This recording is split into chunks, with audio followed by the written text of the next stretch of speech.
Good day, everyone. Today we're going to talk about poems.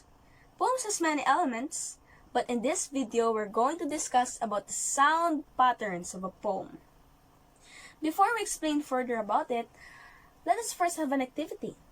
Our activity is entitled Charades. I suppose most of you are already familiar with this game, but I will still explain it to you. Basically, in this game, there will be people who will be given words and they are assigned to do some actions relevant or connected to the words given to them.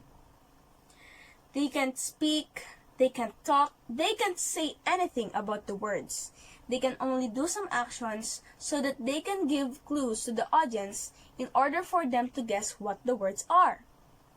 But because we are only discussing in a video and we will not be able to perform it in front of our class, maybe we could try it next time. Anyway, in this game, there will be two sets of words that will be included. The first set is composed of rain, strain, pain, stain, and gain, while the other set of words will be composed of silly, baby, happy, lonely, and tree. So, as you notice, these words sound the same.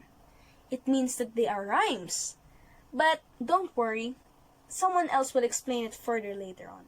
Before we explain anything further, let us first define poem. A poem is a collection of spoken written words that expresses ideas or emotions in a powerfully vivid and imaginative style. It has many features like form, figurative language, sound patterns, and persona. It is comprised of a particular rhythmic and metrical pattern. A poem is a piece of writing in which the words are chosen for their beauty and sound are carefully arranged, often in short lines which rhyme. It can have a hidden meaning or implicit meanings. Usually, it addresses particular things in concrete subjects. A great poem is able to incorporate powerful and enticing is great imagery. After reading this article that we found in Google, I can say, in my own words, that a poem is a creative style of writing and it helps us to express our feelings, our emotions. It helps us to describe anything around us freely using imagery. And in imagery, we use the senses to describe the different things around us, like its smell, the looks of a certain thing, the onomatopoeia, the taste, the feeling of touching it. It was also mentioned that the words used in a poem are carefully arranged based on their beauty and sound.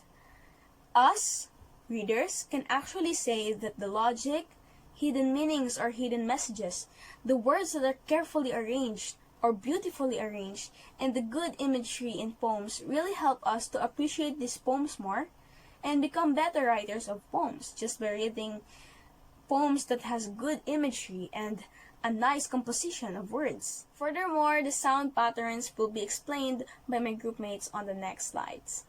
Thank you. So hello, I'm Edmund Binzon about to discuss the sound pattern. So let's get this thing started. It is said here that poetry has rhyme and rhythm. So let's discuss about rhyme and rhythm. Rhyme corresponds sound between words, especially when these are used at the end of lines of a poetry. So let's give a quick example. So I had to throw a show. So that's just a quick example right there. So the rhyming words in there is throw and show. So it is easy to make one of those if you could. And rhythm is a strong, regular, or repeated pattern of movement or sound. So at the second line in here, it is said that modern poem in free verse do not have script, rhythmic pattern, and meter.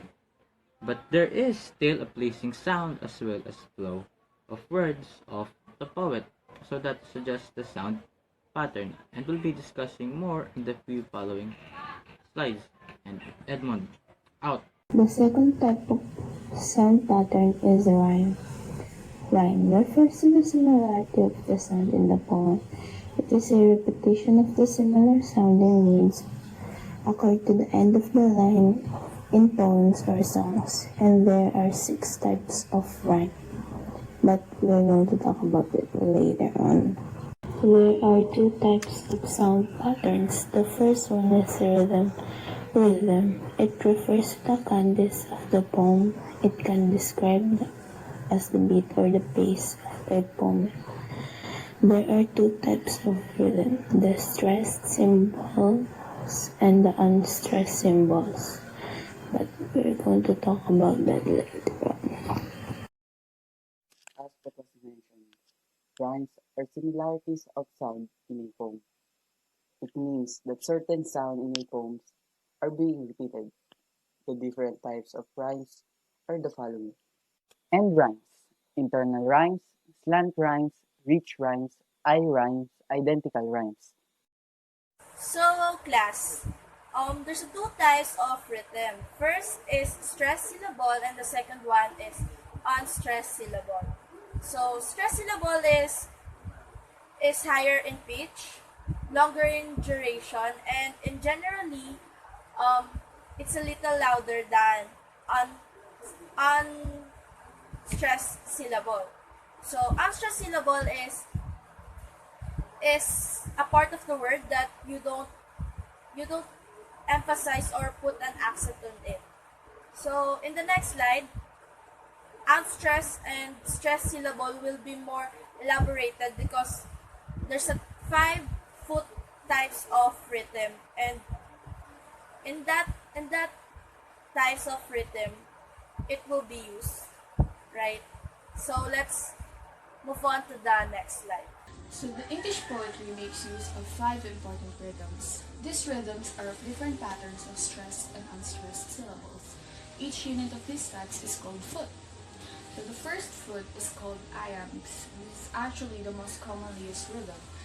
It consists of 2 syllables, the first of which is not stressed while the second syllable is stressed. So its rhythm is b, b.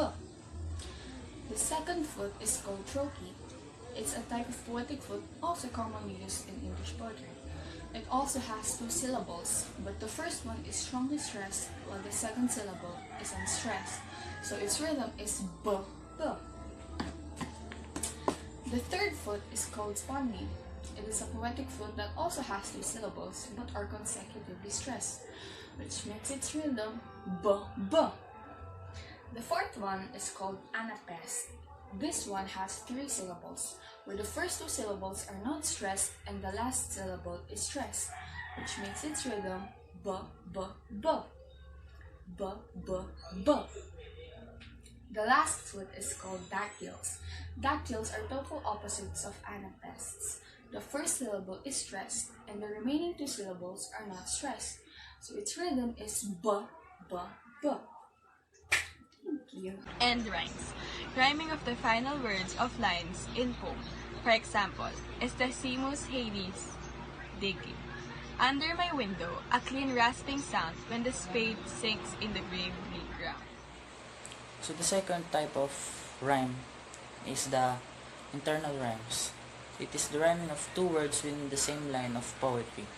The following, for example, is from Edgar Allan Poe's The Raven. Once upon a midnight dreary, while I pondered weak and weary, over many a quaint and curious volume of forgotten lore. So this type of rhyme talks about the rhyming of words in a single line. So there are 3 types of internal rhyme.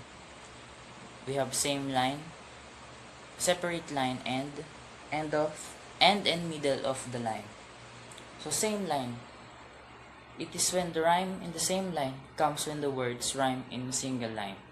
For example, once upon a midnight dreary, while I pondered weak and weary.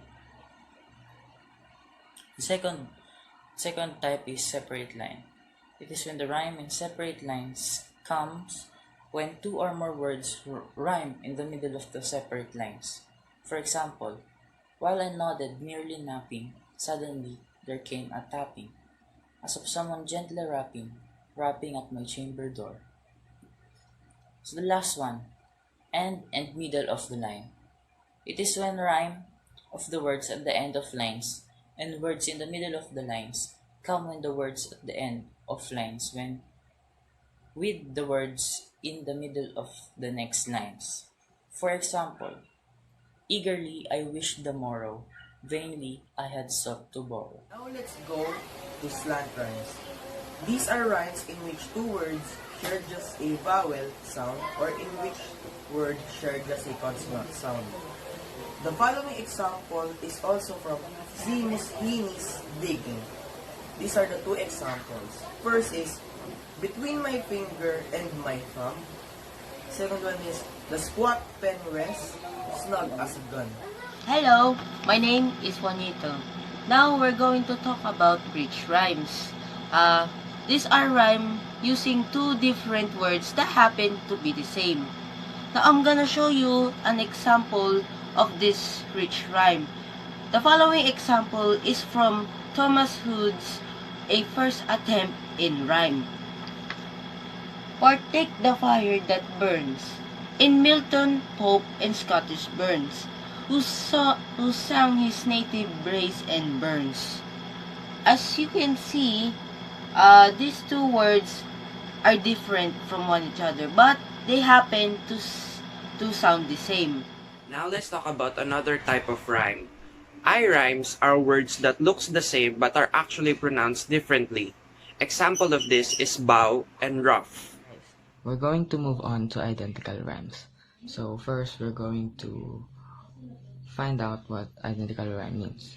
Identical rhyme is simply using the same word twice, unlike the other rhymes that uses different words. A good example of identical rhyme is in some versions of Emily Dickinson's Because I Could Not Stop for That. There's a line there that has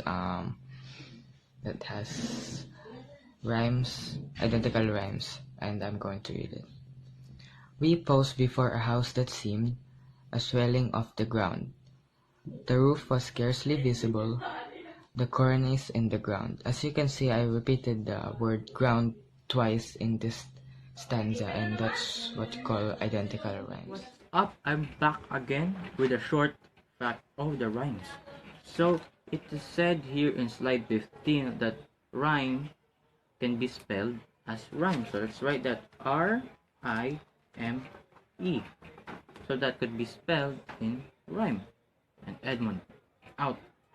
Sound patterns help the poems to express and emphasize its emotion, tone, mood, and meaning. This video is prepared by Group 3. For more information, please go to the following websites. Thank you so much for watching.